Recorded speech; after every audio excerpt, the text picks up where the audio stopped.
Di balik prestasinya selama memimpin Indonesia, Jokowi ternyata pernah melakukan blunder saat mengangkat Archandra Thakar sebagai Menteri ESDM pada 2016 silam. Keputusan Jokowi ini ternyata salah besar, lantaran Archandra terbukti memiliki 2 kewarganegaraan yang secara konstitusi harusnya tidak bisa menjadi pejabat pemerintahan.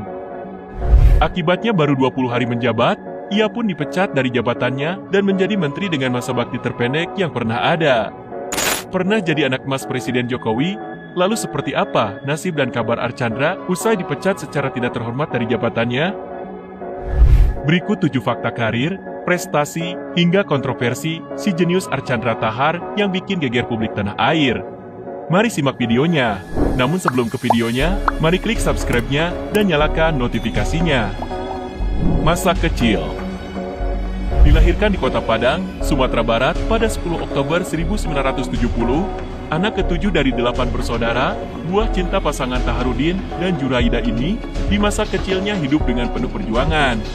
Meskipun kondisi perekonomian keluarganya tergolong pas-pasan, namun tak menyurutkan tekad Archandra untuk mengenyam bangku sekolah, di mana ia pertama kali sekolah di SD Angkasa Pura.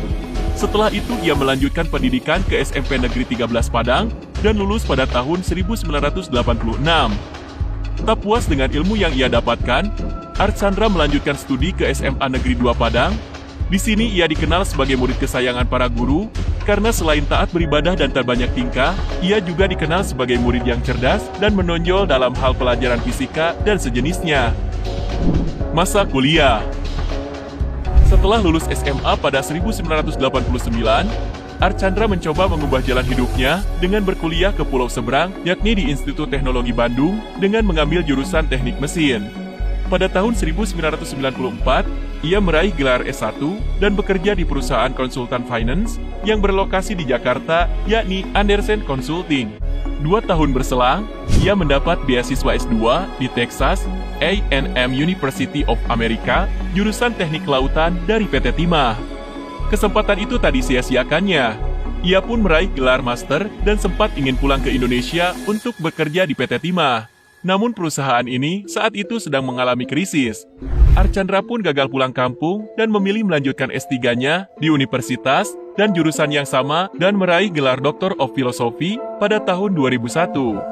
Menariknya di masa kuliah S2 dan S3-nya, Archandra juga terjun ke dunia kerja dengan menjadi asisten peneliti di Offshore Technology Research Center dan Technical Advisor di perusahaan Noble Denton. Jejak karir. Archandra kenyang pengalaman di beberapa perusahaan migas di Amerika Serikat. Semuanya berawal setelah ia lulus S3, Archandra kemudian bekerja menjadi peneliti teknik offshore atau ahli peneliti kilang lepas pantai pada tahun 2001 sampai 2006. Setelah itu ia menjadi Hydrodynamic Lead atau ahli hidrodinamik di Floatech LLC selama setahun sampai 2007.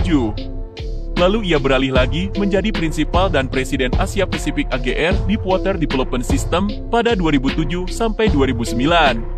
Karirnya semakin naik setelah menjadi prinsipal Horton Wison Deepwater pada 2009 sampai 2013. Tak berhenti di situ, pria berdarah Minang ini kemudian menjabat sebagai Presiden Petronoring Houston, sebuah perusahaan teknologi sipil di Amerika Serikat selama 3 tahun, yakni 2013 sampai 2016. Karena track record dan prestasinya selama bergelut di bidang energi, Archandra Thakar ditunjuk Presiden Jokowi menjadi Menteri ESDM pada 27 Juli 2016 menggantikan Sudirman Said yang diresapel dari kabinet. Archandra dianggap memiliki potensi yang bisa membawa perubahan sektor ESDM Indonesia menuju ke arah yang lebih baik lagi. Prestasi. Dari sekian banyak prestasinya, Archandra Thakar memiliki 3 hak paten di bidang pengembangan migas lepas pantai yang didaftarkannya di Amerika Serikat. Salah satunya teknologi Multi-Column Tension atau MCT Floating Platform yang kini digunakan oleh Pertamina di El Parigi, Karawang. Teknologi ini bisa digunakan untuk operasi migas di laut dangkal dengan kedalaman kurang dari 150 meter dan bisa juga dipakai di laut dengan kedalaman lebih dari 150 meter. Teknologi ini juga memiliki struktur yang simpel, dengan harga produksi yang terjangkau, serta pemasangannya juga mudah karena tidak memerlukan kren yang membuatnya bisa dapat dipindahkan ke lokasi lain. Satu hal yang jadi keunggulan MCT ialah struktur bangunannya lebih fleksibel terhadap bencana badai dan gempa bumi. kontroversi jabatan menteri. Baru menjabat beberapa minggu, posisi Archandra Tahar sebagai Menteri ESDM goyah karena munculnya isu double kewarganegaraan dirinya yang disebut memiliki paspor Amerika Serikat. Pada saat itu, pemerintah sebenarnya mencoba untuk mengkaji ulang kabar tersebut. Archandra juga mengaku kalau ia masih memiliki paspor Indonesia yang masih berlaku. Namun permasalahan tak kunjung reda. Archandra justru dipecat dari jabatannya oleh Presiden Jokowi pada 15 Agustus 2016 setelah terbukti memiliki 2 kewarganegaraan. Usut punya usut, ternyata Archandra mendapat paspor Amerika Serikat pada Maret 2012 yang otomatis membuatnya secara resmi menjadi warga negara Amerika Serikat. Sementara status kewarganegaraan Indonesianya hilang seketika karena Indonesia tidak menganut sistem dui kewarganegaraan. Archandra beralasan ia harus memiliki paspor Amerika jika ingin mendaftarkan hak paten temuannya serta memudahkannya dalam membuat proyek strategis di negeri Paman Sam itu. Meskipun pada faktanya mengajukan hak paten di Amerika Serikat tidak perlu memiliki paspor negara tersebut. Di lain sisi, Presiden Jokowi yang merasa Archandra memiliki kemampuan yang mumpuni untuk membenahi sektor ESDM, kemudian dikabarkan memberikan pemulihan kewarganegaraan kepada Archandra lewat jalur khusus. Benar saja, pada 1 September 2016, Archandra kembali jadi WNI dan pada 14 Oktober 2016, atau 2 bulan usai pemecatan, Archandra ditarik kembali menjadi Wakil Menteri ESDM mendampingi Ignatius Jonan. Keputusan Jokowi ini sempat memicu kontroversi karena Jokowi dianggap melakukan pelanggaran hukum. Padahal mungkin saja Presiden Jokowi melakukan itu agar mengamankan Archandra yang merupakan aset bangsa dengan segudang temuannya yang diakui dunia. Kalau terlambat sedikit saja, Indonesia hanya bisa berlapang dada melihat salah satu putra terbaik bangsa diambil oleh negara lain.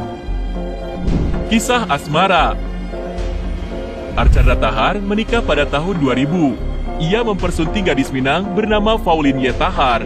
Setelah pernikahan itu, ia memboyong sang istri ke Amerika Serikat untuk tinggal di sana. Beberapa tahun kemudian, Archandra Tahar dan istri dikaruniai 2 anak perempuan yang masing-masing bernama Jahra Archandra yang masih berkuliah di Universitas Indonesia, Fakultas Kedokteran Gigi. Sementara sang kakak, Sipa Archandra, yang berkuliah di University of Texas dengan mengambil jurusan farmasi. Nasib sekarang. Saat ini Archandra Tahar masih tinggal di Indonesia. Ia juga menempati jabatan sebagai Komisaris Utama PT Perusahaan Gas Negara atau PGN-TBK, perusahaan milik negara yang bergerak di bidang transmisi dan distribusi gas bumi. Di perusahaan ini, kepemimpinan Archandra terbilang memuaskan. Pada tahun 2022 saja, PT PGN mendapatkan laba bersih dari pendapatan sebesar 3,6 miliar US dollar. Serta meningkatkan jangkauan pelanggan, baik unit rumah tangga hingga UMKM yang semakin meluas dari tahun ke tahun. Terlepas dari kontroversinya, Archandra Tahar juga harus diacungi jempol karena ia rela melepas pekerjaannya di Amerika Serikat dengan gaji miliaran rupiah per bulan demi mengabdi kepada negara yang gajinya mungkin paling banyak berkisar di angka puluhan hingga ratusan juta rupiah. Kira-kira bagaimana menurut kalian guys? Jangan lupa tulis di kolom komentar, and see you next video.